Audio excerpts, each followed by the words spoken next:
This week I am taking you for a stroll around a worker's paradise. And here it is. This is my favourite region of the town, and in parts it's a bit run down, but in a way that's what adds to its charm. Although they are trying to brighten it up a bit, new cafes have been put in recently, like this one behind me. So I actually really enjoy a stroll around here, and I'm sure you will as well today. They're not pulling any punches with the name either. The region is called the Ural Aluminum Factory, and basically that's because it was built in the 1920s and 30s to house all the workers of the massive aluminium factory nearby. In this region you still find things like kiosks and that dotted around. They're kind of dying out in the bigger cities really. I guess there's not much demand for them these days. In fairness, they don't sell anything that the shops don't sell.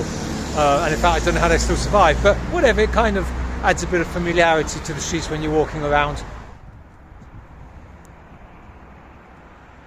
This region was no doubt the pride of the city when it was built in the 1920s, just after the revolution, because it showed the workers that they were part of the new workers' paradise. So the things you're going to see today were built before the Second World War, during the Second World War, and after the Second World War. So lots of Stalinist architecture today. In fact, during the wartime, important people from Moscow were evacuated exactly to here.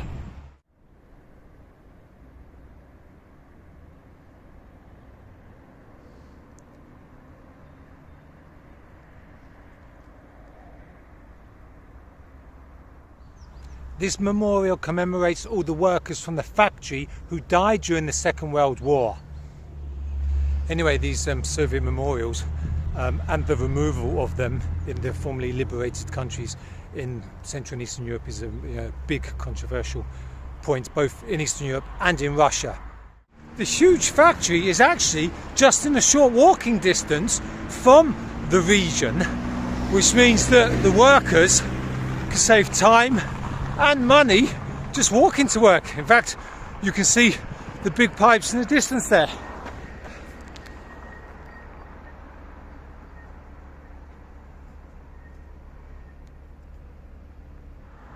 Sure, you could argue that perhaps one doesn't want to be living quite so close to a huge factory like that, but you know, in the 1920s and 1930s the USSR was turning itself into an industrial powerhouse.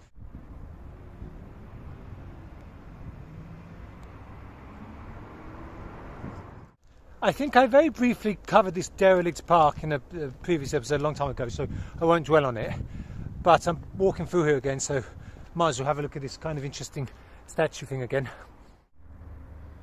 It's quite an evocative piece, with the father lifting his son up and then both peering into the bright communist future that never came in the end.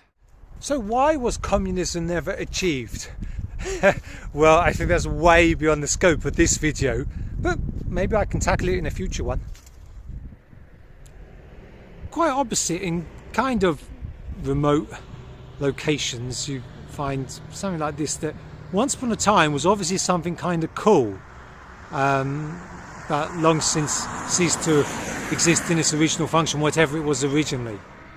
It's got kind of a derelict feel to it now. There might be one or two things operating in there, but you can see generally, because of its location, it's not a very desirable place for businesses. It seems at some point it got turned into a nightclub down there. I think it's not functioning anymore, but I quite like it. There's sort of like the seats here where like all the drunk people coming out can just lie on. When I first started coming to Russia many years ago, used to find these places quite a lot. Now they're few and far between, thank goodness, because they're pretty awful. But basically they were useful for people who wanted to either get very drunk, get in a fight, or pick up a girl. But quite often, all three. Obviously I personally never got involved in any of those shenanigans. So if you're coming from the factory, this is the nearest block of houses. And what's interesting is that the factory director and the main engineer actually lived here. Now the reason that's interesting is because it just shows how during the socialist times, you know, even directors were living in kind of, you know, simple places-ish, although by local standards this was probably quite a prestigious block, but whatever. They were living near the factories with the people, whereas now, of course, the director of any big factory would just live in a huge mansion a long way away from the factory that he's directing. Now this, in a courtyard here of quite a fair-sized block, is actually the Jewish quarter. Now I had no idea there's a Jewish quarter here. In fact, it's probably just a nickname, but whatever, you can quite clearly see the piece de la resistance is this home here with the incredible towers. Two of them actually. You can't see the other one from here, but wow, look at that. How cool is that? How unusual is that as well? Okay, from here you can see the front of the building. Right, if any of you have ever seen that before, well then yeah, be sure to put so in the comments. Actually folks, that reminds me, I'm trying to take my channel up a gear, get a bit more involved in it, and you know, take it a bit more seriously, do things like posting a bit more consistently, and hopefully improving the viewer experience for you. Also, now's probably a good time to say hello to quite a few new subscribers. Thanks for jumping on board. And finally, a big thank you and well done to longer term viewers that are still tolerating me. I know that's not easy, so give yourself a big pat on the back. Actually, seeing that wheel there, that's just giving me an idea. If it's operating, I could actually go on it so that you get a really good aerial view of the region.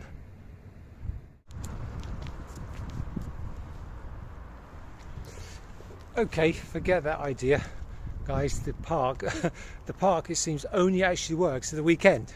So 5 days of the week, the park is closed and then open 2 days a week. However, if any of you would be interested in seeing the Ural Aluminum Factory neighbourhood, it doesn't roll off the tongue very easily, does it? If you'd like to see that from an aerial view, which might be interesting, well then let me know in the comments, and perhaps I can come one weekend and do it. Just come across an abandoned building there, pretty by chance. It's not the reason I came to this little courtyard. The reason I came in is because this building here, I believe, is the longest building in the city.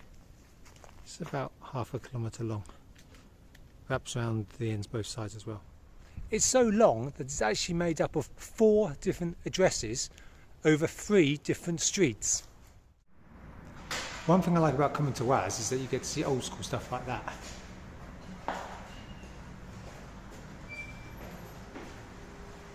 Okay, it's not that old school, but it must be 20-30 years old. Palace of Culture there, under renovation. Palace of Sport here, swimming pool behind it. All pretty standard in any socialist built neighbourhood.